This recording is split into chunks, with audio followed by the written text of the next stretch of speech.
উদয়পুর গ্রামে শীতল নামের একটি মেয়ে তার সৎ মা আর তার সৎ বোনের সাথে বাস করত। শীতল পড়ালেখার পাশাপাশি ছোট একটি সেলাইয়ের দোকানও চালাতো। স্কুল শেষ করে সে সোজা তার সেলাইয়ের দোকানে গিয়ে সেলাইয়ের কাজ করতে বসে যেত। অপরদিকে তার সৎ বোন সীমা স্কুল ছুটির পরে তার বান্ধবীদের সাথে পার্কে খেলা করত। মা, আমি সারা দিন দোকানে বসে সেলাইয়ের কাজ করি। আমাকে স্কুলের হোমওয়ার্কও করতে হয়, তাই সপ্তাহে অন্তত একদিন তো আমাকে ছুটি দিতেই পারো মা। ফালতু কথা কম বল। পড়ালেখা করে তুই কি লাট বাহাদুর হবি নাকি? চুপচাপ দোকানে বসে সেলাইয়ের কাজে মন দে, এটাই তোর জন্য ভালো হবে। এর চেয়ে বেশি বুঝলে মারতে মারতে তোকে আমি ভর্তা বানিয়ে ফেলবো, বুঝতে পেরেছিস? এভাবেই শীতলের সৎ মা তাকে ভয় দেখিয়ে বকাঝকা করে সেলাইয়ের কাজ করাতো। তারপর একদিন শীতল শহরের দোকান থেকে সেলাইয়ের জিনিসপত্র কিনে বাড়ির দিকে ফিরছিল। তখন হঠাৎ করে রাস্তার পাশে একটি ছোট্ট পরীকে সে দেখতে পায়। পরী অনেক ব্যথা পেয়েছিল। শীতল জলদি করে সেই পরীকে কোলে তুলে নিয়ে তার দোকানে নিয়ে আসে। কিছু সময় পরে পরীর জ্ঞান ফিরে আসে। শীতল পরীকে পেট ভরে খাবার খাওয়ায়। আরে, তুমি তো পরী দেশের পরী, তাহলে তুমি এই পৃথিবীতে কিভাবে আসলে? আর তুমি এত ব্যথাও বা কিভাবে পেয়েছো? আমি আমার মায়ের সাথে পৃথিবীতে ঘুরতে এসেছিলাম, কিন্তু এক রাক্ষসী আমাদের উপর হামলা করেছিল। আমার মা রাক্ষসীর সাথে লড়াই করতে ব্যস্ত ছিল, আর তখনই আমি জাদুর গালিচা থেকে নিচে পড়ে যাই। আমি আমার জাদুর ঘড়ি থেকে আমার মাকে সিগন্যালও পাঠিয়েছি। সে আজ নয়তো কাল আমাকে খুঁজতে অবশ্যই চলে আসবে। তখন হঠাৎ করে সেখানে শীতলের সৎ মা চলে আসে। এই এই ছোট্ট পরীটা আবার কে? আর ওর গায়েও তো অনেক জায়গায় ব্যথাও লেগেছে। আর এই ছেঁড়া ফাটা কাপড় চোপড় দেখে তো মনে হচ্ছে ও পরীদের দেশে ভিক্ষা করে। তুই ওকে দোকানে বসিয়ে কেন রেখেছিস? বের করে দে এক্ষুনি। মা, এই বেচারি অনেক বড় মুসিবতের মধ্যে পড়েছে। আমি ওকে দোকানে নিয়ে এসেছি একটু সাহায্য করার জন্য। আমি এত কিছু শুনতে চাই না, দূর কর এটাকে এখান থেকে, এক্ষুনি বলছি, দূর কর। আরে না না মা, আমরা যদি ওকে বের করে দেই তাহলে বেচারি কোথায় যাবে? এই পরী তার মায়ের কাছ থেকে আলাদা হয়ে গিয়েছে। এই সব ফালতু কথাবার্তায় আমার কোনো লাভ হবে না। তুই এই মুহূর্তে এখন ওকে এখান থেকে বের করে দে বলছি, আর তা না হলে আমি তোকেই সারা জীবনের জন্য বের করে দেব। সব কথা শুনে সেই ছোট্ট পরীটি মন খারাপ করে কান্না করে দেয়। তুমি সব সময় আমার উপর এরকমের অত্যাচার করো মা, কিন্তু এইবার আমি আর তোমার অত্যাচার সহ্য করব না। আমি এখনই এখান থেকে চলে যাচ্ছি। হ্যাঁ হ্যাঁ, তুই জলদি দূর হ আমার চোখের সামনে থেকে। আটকাচ্ছে কে তোকে? 2 দিন রাস্তায় রাস্তায় ঘুরলেই তোর আক্কেল লাইনে চলে আসবে। আমার ঘরে বসে প্রতিদিন তুই পেট ভরে খাচ্ছিস তো, এই কারণেই তুই বেশি লাই পেয়ে গিয়েছিস। বন্ধুরা, তোমরা তোমাদের নাম কমেন্ট বক্সে কমেন্ট করে জানাও, কারণ তোমাদের নাম দিয়েই তৈরি হবে আমাদের পরবর্তী কার্টুন ভিডিও। তোর কোনো ধারণাই নেই পৃথিবীতে একা একা বেঁচে থাকা কত কঠিন। দূর হয়ে যা আমার সামনে থেকে। মা, যাই কিছু হয়ে যাক না কেন, আমি আর তোমার কাছে ফেরত আসবো না। আমি একটা না একটা ব্যবস্থা ঠিকই করে নিব।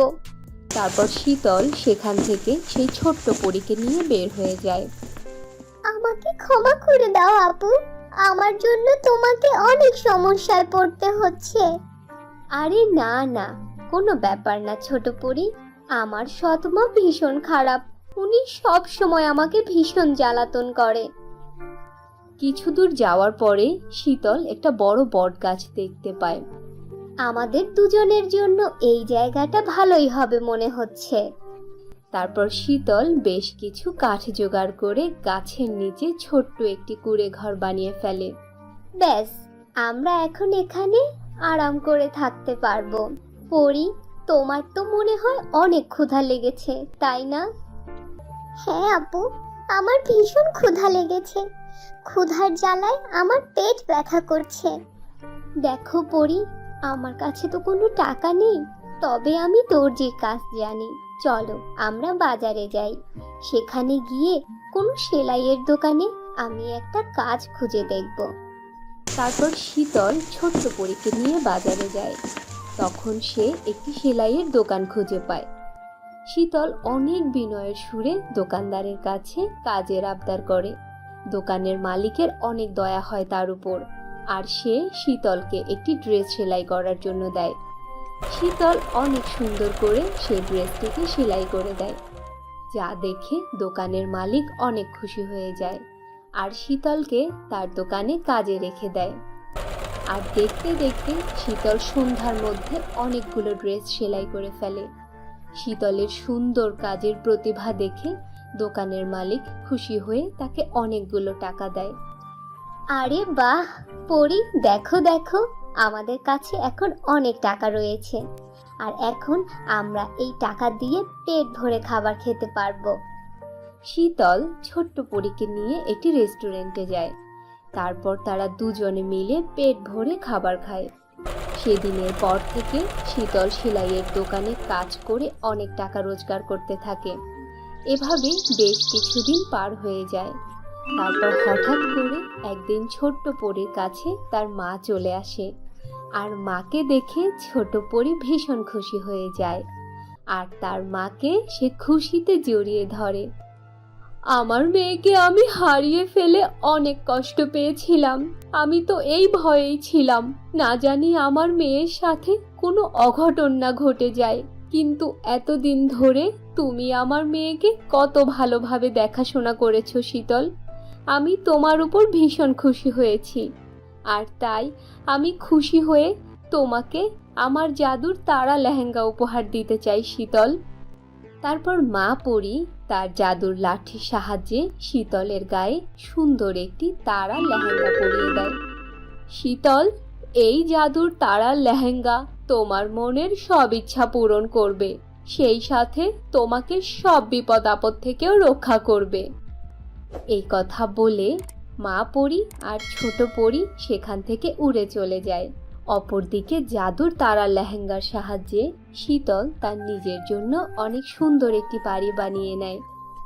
মানুষের জামা কাপড় সেলাই করতে আমার ভীষণ ভালো লাগে।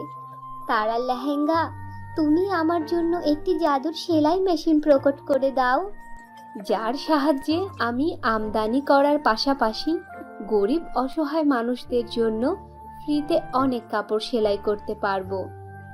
শীতলের এই কথা শুনে জাদুর তারার লেহেঙ্গা সেখানে একটি জাদুর সেলাই মেশিন প্রকট করে দেয়। সেদিনের পর থেকে শীতল সেলাই মেশিনের সাহায্যে একের পর এক সুন্দর সুন্দর জামা কাপড় সেলাই করা শুরু করে। সুন্দর কাপড়গুলোকে বিক্রি করার পাশাপাশি সে গরিব অসহায় মানুষদের মাঝেও বিলিয়ে দিতে থাকে। পাশাপাশি সে তার স্কুলে পড়া গরিব বাচ্চাদের লেখাপড়ার খরচও বহন করতে থাকে। ধীরে ধীরে শীতলের ভালো কাজের সুনাম সব জায়গায় ছড়িয়ে পড়তে থাকে। সবাই শীতলের অনেক প্রশংসা করে। অপরদিকে শীতলের সৎ মা তার খারাপ ব্যবহারের কারণে কাস্টমারদের হারাতে থাকেন, আর অল্প সময়ের মধ্যেই তার সেলাইয়ের দোকান পুরো বন্ধ হয়ে যায়। সেই সাথে ভাড়া না দিতে পারার কারণে দোকানের মালিক তাদেরকে দোকান আর বাড়ি থেকেও বের করে দেয়। ফলে তারা দুই মা মেয়ে বাধ্য হয়ে রাস্তায় রাস্তায় ঘুরতে থাকে। একদিন তাদের দুজনের সাথে শীতলের দেখা হয়ে যায়। সৎ মা আর বোনের এই দুরবস্থা দেখে তার ভীষণ খারাপ লাগে। তাই শীতল তাদের সব অন্যায়গুলোকে ক্ষমা করে দেয়, তাদেরকে তার বাড়িতে নিয়ে আসে। মা শীতল, তুই আমাদেরকে ক্ষমা করে দে। আমরা সব সময় তোর সাথে খারাপ ব্যবহার করেছি, কিন্তু তুই আমাদের এই দুরবস্থার সময় আমাদেরকে সাহায্য করে এটা প্রমাণ করলি তোর মন অনেক বড় আর অনেক দয়ালু। আরে মা, তুমি কি বলছো? এসব তো আমার দায়িত্ব। আমি থাকতে তোমাদের দুজনের কোনো কষ্ট হতে দিব না মা। সব সময় তোমাদের খেয়াল রাখবো, কারণ আমি আমার মা আর বোনের ভালোবাসা চাই। আর এভাবেই সবকিছু ঠিক হয়ে যায়। শীতল তার ভালো মানসিকতার কারণে মা আর বোনকে নিয়ে সুখে শান্তিতে জীবন পার করতে থাকে। তো বন্ধুরা, এই ছিল আমাদের আজকের গল্প।